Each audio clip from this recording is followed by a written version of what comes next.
Hello explorers, welcome to another exciting, beautiful adventure. Today we will be exploring the historical town of Ikot Abasi. So just sit back, relax, grab a popcorn and join me on this beautiful adventure as we go to all the historical places in this beautiful ancient town. There are a lot of places to visit in Ikot Abasi, and if you don't want to miss any of them, make sure you watch this video to the end. Welcome explorers, and the first place we'll be visiting is the Women's War Memorial. When I got to this place, there was nobody on guard, there was no security, and there was nobody to attend to me. But when I got in, I saw a number by the security post door, and I called the person, after which we discussed, and he agreed to come help me unlock the place for 5,000 naira. Usually, to get into this place is going to cost less, but just because of the situation of things, I had to agree to pay 5,000 naira for him to get to unlock this place. Now let's talk about the Women's War Museum and what it stands for. Tucked away in the quiet town of Ikot Abasi, Akwa Ibom State, is a museum that doesn't shout, yet speaks volume. Welcome to the Women's War Museum, one of Nigeria's most powerful reminders of resistance and resilience. It tells the story of a moment in 1929 when ordinary women, mostly market traders, made history. They weren't politicians, they weren't armed, but they stood up. Known as the Aba Women's War or the Women's Riot of 1929, this movement started as a protest against colonial taxation and injustice, and it began right here.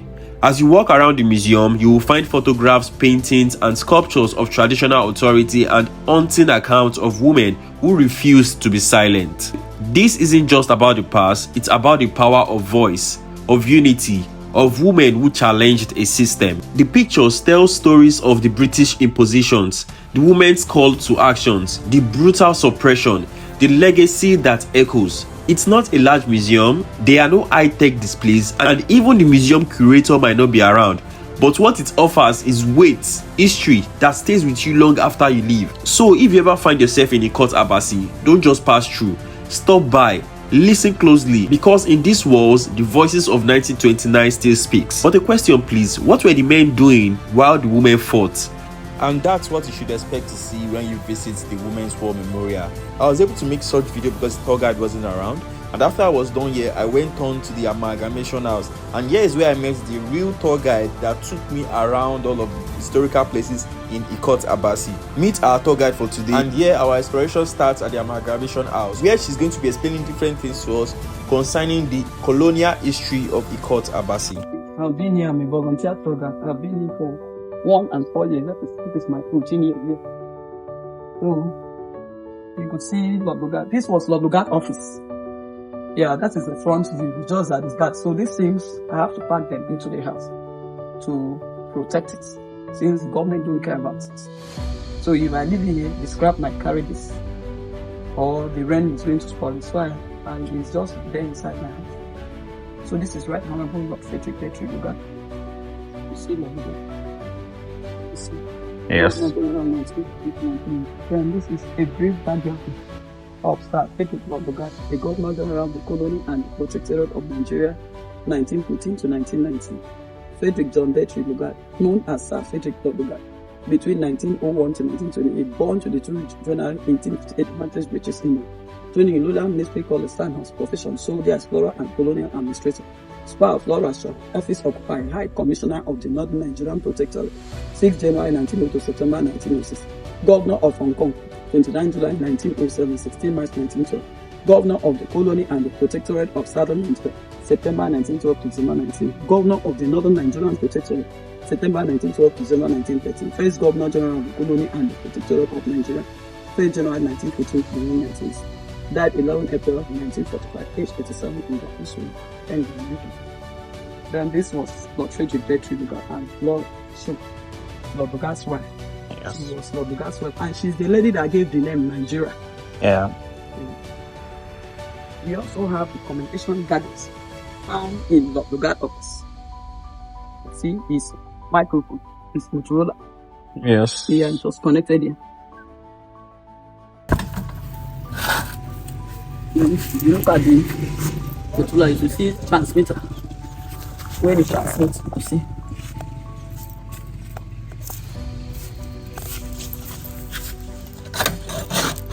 We also have a thing that was found in the Lugard office. It's tagged alarm cash box. Alarm cash box. Safe in the Lugard office. Then they also have Is it safe, right? yeah, it's a safe. You could Okay. see the holes here where they put money. Okay. Yeah, then they put coins, they put money here. Then they will open it. There is a key. We don't have the key Okay. and we don't have the code, so we cannot open it. Okay. It's that alarm catch box. You see there? Yeah. Because that time when you touch it, it's going to ring the whole place. Oh. Yeah. Then they now know that someone has touched the alarm catch box. Then this was a stamp stand found in Lugard office. A stamp stand. We used to put stamps here. Okay. Then those stamps are about. You just put the stamp stand in. Stamps are found in the Lugard office. You also have money that was found in the Lugard office. 1 penny. 1 penny. Yeah, Queen Elizabeth II.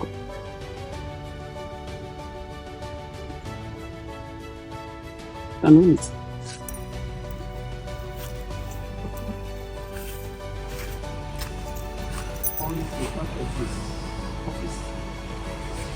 After we were done with the explanation about the Amalgamation House, I proceeded to make videos of the whole Amalgamation House and the deteriorating state of the house today. There's a front building which is the Amalgamation House and a back building which is the staff quarters. But the staff quarters is now a living area where the tour guide stays with her family. Join me and let's see the current state of these buildings that are supposed to be preserved by the Nigerian government.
After we were done at the first historical site, we went to the second historical site, which was the building where Lord Lugard and Flora Shaw lived while in Ikot Abasi. The building is now occupied by the local government workers, so we couldn't have access to the interior of the building. So I just had to make do with videos of the exterior of the building. I'm sure if the local government workers were not occupying this building currently, it would have collapsed due to the poor maintenance culture of the Nigerian government. And if you have been wondering about the fee it takes the tour guide to take you on this tour, I think it cost me 10,000-20,000 naira for her to take me on this tour. There's no standard fee, so you have to make sure you come with your best bargaining game so you get the fair deal. After checking out Lord Lugard's building, we went to the staff lodge, which is just right beside the building.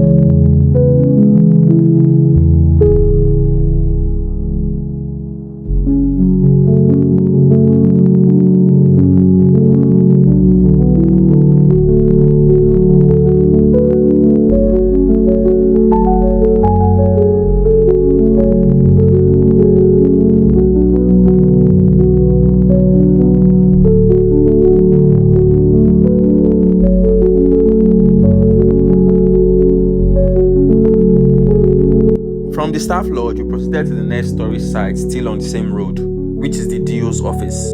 DU. DO, District Officer. Okay, District Officer. Of Lugard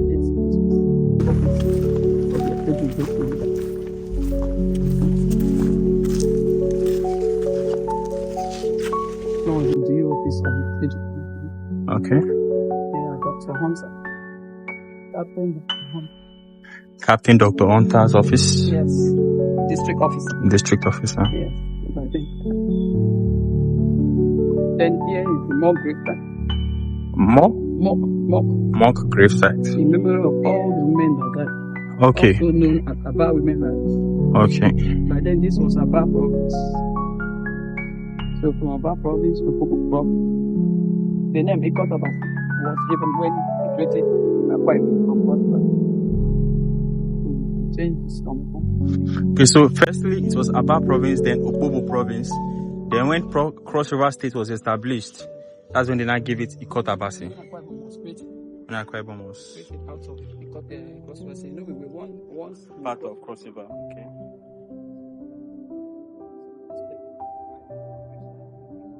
And this river is called Imo River. It's Imo River. Okay. Most of them died here. Yes. I believe there's spots they died. They died, but nobody was buried here. Okay. Some Nobody of was them buried. jumped into this river, and this is Imo River. This is called Imo River. Okay. Yeah. Why did they die? Because they were trying to demonstrate for over-taxation. They overtaxed them to use to take care of the white men. So the men were weaker vessels because of the military government. So the women now took over, but they came half naked. Their breasts were open, their wrapper was half naked. So because of they opened fire on them. The white men look at it as threat because you can't come to a meeting with half naked, breasts open with sticks. So the white men opened fire on them. So because of that, they opened fire on them.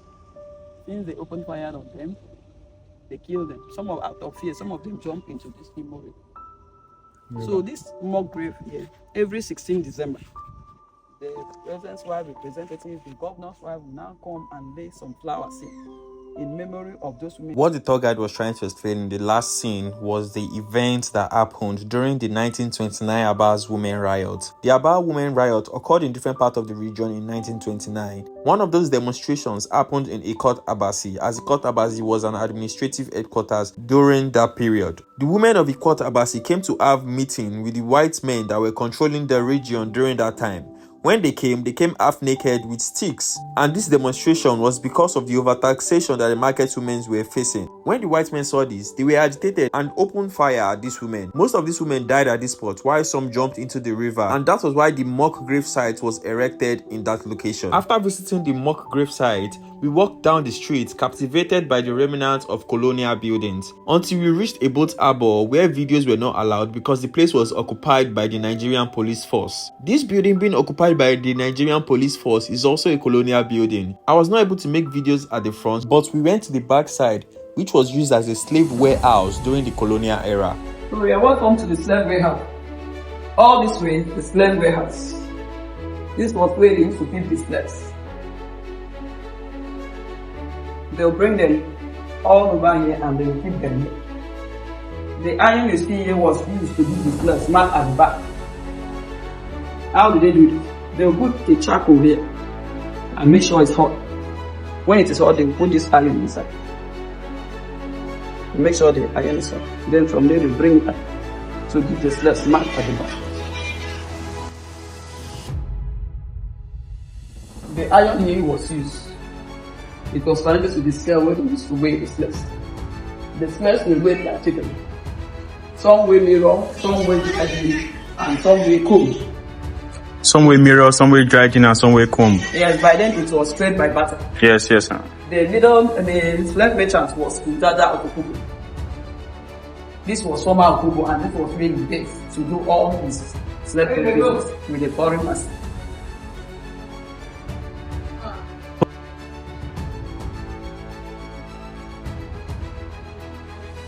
And here is another chamber of the slave warehouse.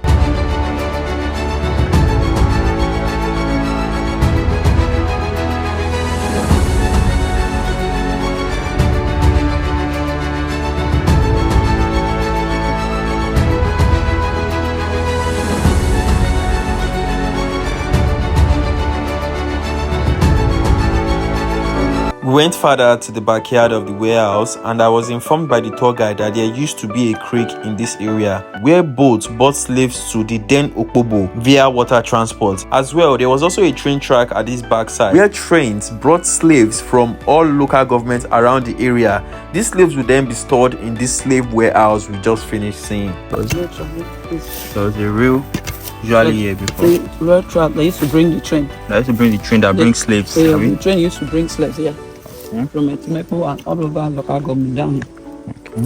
After seeing all this, we headed back to the boat harbor, while the tour guide told me to save a number for people that are trying to come to this place, so they are going to have proper discussions based on fees and all other further information, if it's a journey you are going to be willing to make, and if you are able to cover the expense of the tour. I already attached a phone number to the beginning of this video, so if you missed it, please go back to the point where I met with her and you will see a number just down below there. After seeing the slave warehouse, we got life jackets so we could go see the slave prison where slaves to be shipped off were kept.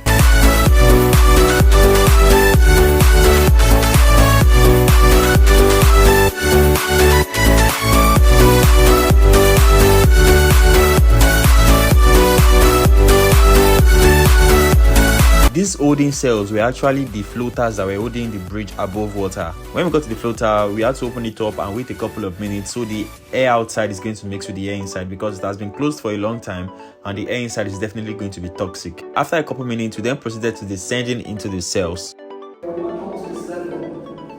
This was the level when they used to install us. You will see the breakthroughs when the steps used to break through. When they open that out, the steps are going to break through. This is where the slaves breathed through. Yes. Wow.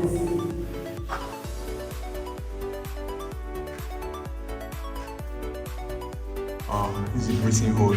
Breathing. Yeah, that's where the breakthrough. So you can see they are standing on top of us. They are standing on top of us. Yes. It's called celebration of Christ. Once the steps take place, they will not come back again. So you can see they are standing on top of us. They're not like this. It's a floating place.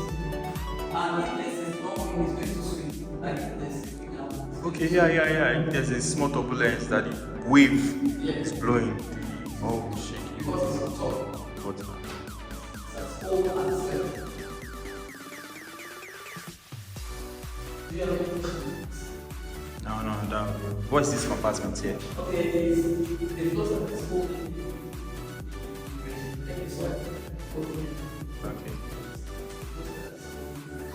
Okay.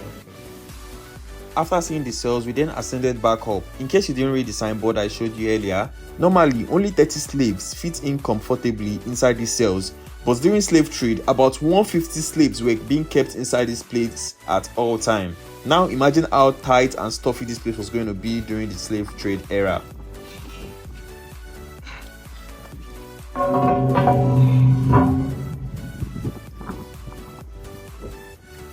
Okay, so this is the floater that is, it's not that it's connecting into the bridge. What we saw inside. Okay. Yeah. So other slaves too are being kept there. 3, okay. And the others there too. 9. 1, 3 times 3, 9. So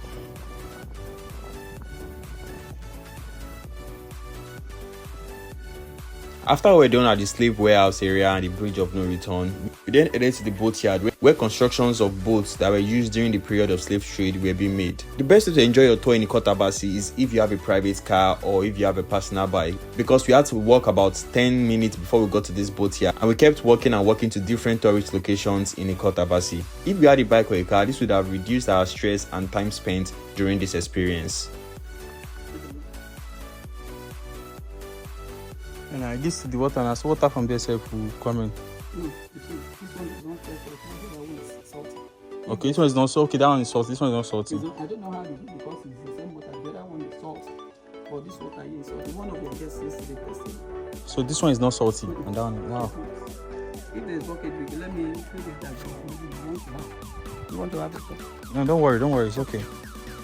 What you just showed me is a well that has been dug during the slave trade era, and the water from this well does not taste salty, regardless that the well is close to the seaside.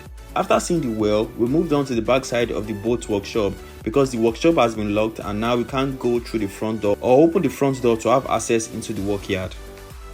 Wow, leftover boats from the colonial masters. Wow, even that blue and white one. Wow, that's nice.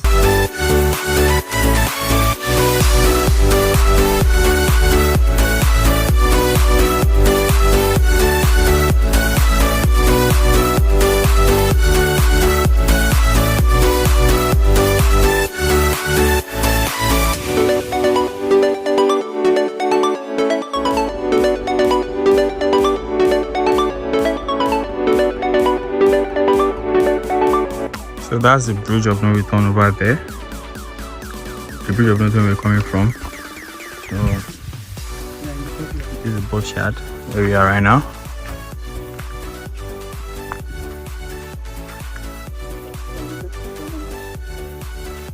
the German bridge. Now, yeah, we're going to the German bridge now.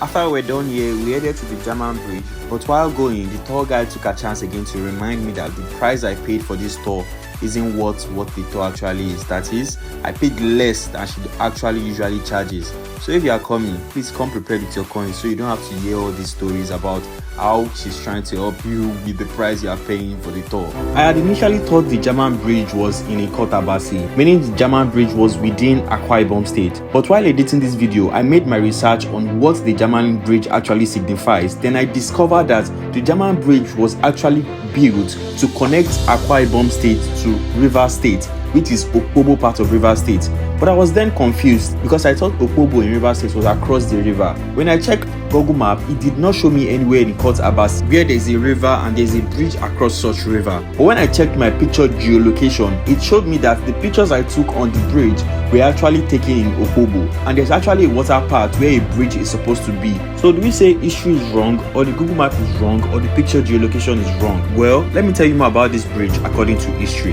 The German bridge is located in Ikot Abasi, Akwa Ibom state, and it was constructed in the early 1900s by German colonial engineers. During the brief period when this area was part of the German Cameroon, the bridge was built primarily to facilitate trade and movement of goods from the inland areas to the coast, especially palm produce, which was in high demand in Europe at that time. Even after the German left, the bridge continued to serve as key route connecting parts of Akwa Ibom and Rivers State. It is a narrow single-lane bridge made of reinforced concrete, and though it's over 100 years old, it's still in use today, mostly by light vehicles and pedestrians. The structure has aged, but it remains a historical landmark, a reminder of colonial infrastructure that still plays a role in local transportation. This bridge was reconstructed in 2002, about 100 years after it was first built. Normally, this would have been the end of the tour of Ikot Abasi, but then my tour guide told me that Opobo was not very far away from Ikot Abasi, and we could just get a 2,000 naira boat all the way down to Opobo.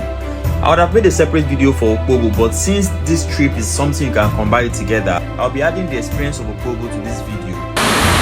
To get to Opobo, you just have to take a bike from anywhere in Ikot Abasi to the boat harbour. This bike should cost you less than 1,000 naira. When we get to the boat harbour, the tour guide suggested that we take a 20,000 naira boat, which is going to take both of us alone to Opobo and bring us back after our tour in Opobo. But then 20,000 was a lot of money, so I had to opt in for the regular commercial boat, where they have about 10 passengers in the boat and we just had to pay 2,000 naira per person. But before we proceed, we had to eat first. It was 2 p.m. and we had not eaten anything all day, so we had white soup and gari. After eating, we took the commercial passenger boat, but the con of this is that we had to wait till the boat was full before we could leave. While waiting, the tour guide got another call of some new guests and she had to leave, hence I had to proceed to Opobo alone. There is no designated tourist registration center in Opobo, so when you arrive in Opobo, you are most likely going to be approached by men who live around the area, and these are the people that are going to take you around the city, showing you different places, and also they'll be charging you a fee which is not very specific.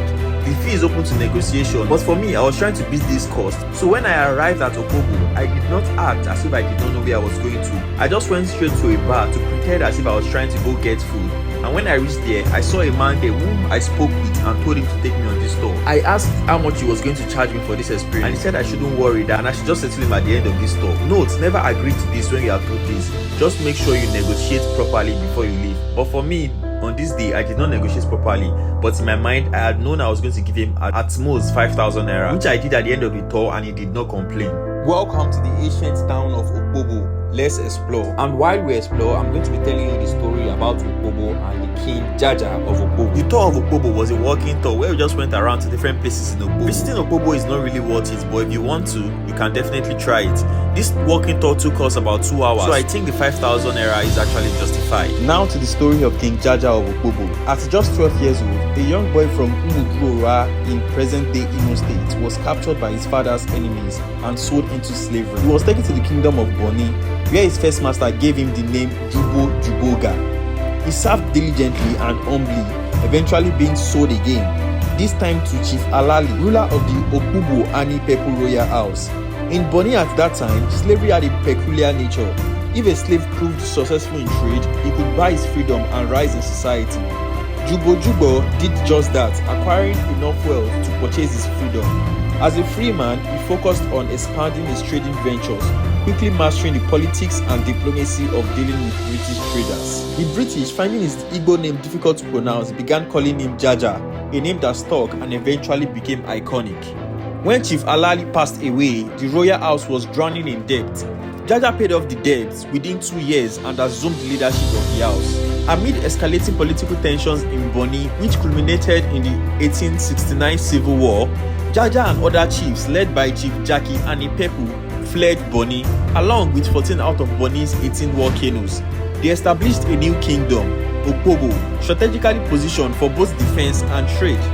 On December 25, 1870, Jaja was crowned the first Amanyanoba, which means king of the Opobo kingdom. From its location along the Imo River, Opobo was ideally placed to dominate trade routes and interact with inland farmers' communities. King Jaja controlled the palm oil trade in the region and insisted that all foreign trade pass through him. He cut out British middlemen and refused to allow direct trade between British merchants and inland communities. This defiant independence challenged Britain's expanding imperial interest, and it marked him as a threat to British colonial ambitions. In 1887, under the false pretense of diplomacy, Jaja was invited aboard a British warship. It was a trap. He was seized, arrested, and deported. He was tried in Accra, Ghana, and found guilty under questionable charges. The British exiled him to the West Indies, first to St. Vincent and later to Barbados. Amid mounting international criticism and appeal from Opobo and other African rulers, the British agreed to return Jaja home. But tragically, he died in 1891 during the voyage back under suspicious circumstances. Some believed he was poisoned to prevent his return. King Jaja's leadership, resilience, and commercial brilliance made him one of the earliest nationalist figures in West Africa. He symbolized indigenous economic control and became an early advocate for resource control in the Niger Delta. His legacy lived on. Opobo Town, now the headquarters of Opobo Nkoro local government area, created in 1996, comprises key satellite communities like Kalaibiama, Queenstown, Minima, Iloma, Ekpelema, Ekorobrioki, down below, Abazibie and Okukomala. These are settlements tied to Wari, which means war canoe houses, and Polo, which means house groups of the kingdom. After we were done at the king's palace, we went to the statue of the Jaja of Opobo. Aside from the rich history of Opobo, there is something that is also peculiar to people of this kingdom, which is their traditional rules and customs that visitors and indigents alike should be aware of, and they are: 1. Dogs are not allowed within the Opobo kingdom. 2. Wearing face caps or stepping on the crossbar at the entrance of compounds, which is the gateway, is prohibited. The gateway are a small roof passage, just like a tunnel, connecting one compound to another. On the floor of such gateway is a crossbar, which those passing are forbidden from stepping foot on. Adhering to these rules while passing through the place is a mark of respect for the chief of a particular compound, which is also referred to as War Canoe House. Number 3, you are not allowed to stand on the pedestal at the King Jaja's Monument Square when taking pictures. Number 4, women are restricted from tying 2 George wrappers if they have not undergone the Ivia ceremony, which is a womanhood rite. Number 5, making noise, especially pounding, breaking firewood, or quarreling is forbidden at night. Number 6, only titled men are allowed to walk with a walking stick. Number 7, guns are not allowed to be shot within the kingdom. Disobeying any of these rules attracts various fines and punishments. That grave now is the grave of their first chief. You understand? They get For the this compound community. of this certain First chief. Jaja. I get this Inside the 14 compound. Jaja's compound. This is just like a 14 compounds, 14 working houses. Inside the 67, just like that 14. Now let's continue our tour of Opobo.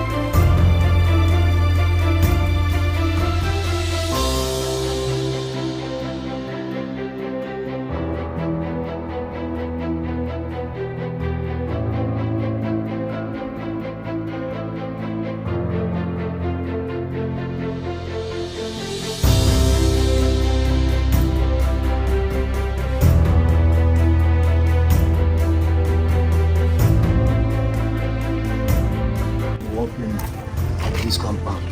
Okay, and let me go close to it. I know you must have been wondering that why haven't we seen any volcanoes in these videos, since we said Opobo has 67 volcano houses, except just this one. In Opobo, the volcanoes which once symbolized the power and trade were ultimately decommissioned and seized by the British colonial authorities. This occurred during the late 19th century as part of the British effort to establish control over the region and its lucrative palm oil trade, which was largely controlled by King Jaja. That crossing thing? Yeah. They want to cross, not much. Okay. In 1889 to 1890, the British, under the control of Consul General Claude MacDonald, began seizing volcanoes and guns from Opobo chiefs, including those belonging to King Jaja. This action was part of a broader strategy to establish the Oil Rivers Protectorate and implement indirect rule. The seizure of the canoes and Jaja's subsequent exile and death led to a decline in the power and influence of Opobo. Now let's continue our walk.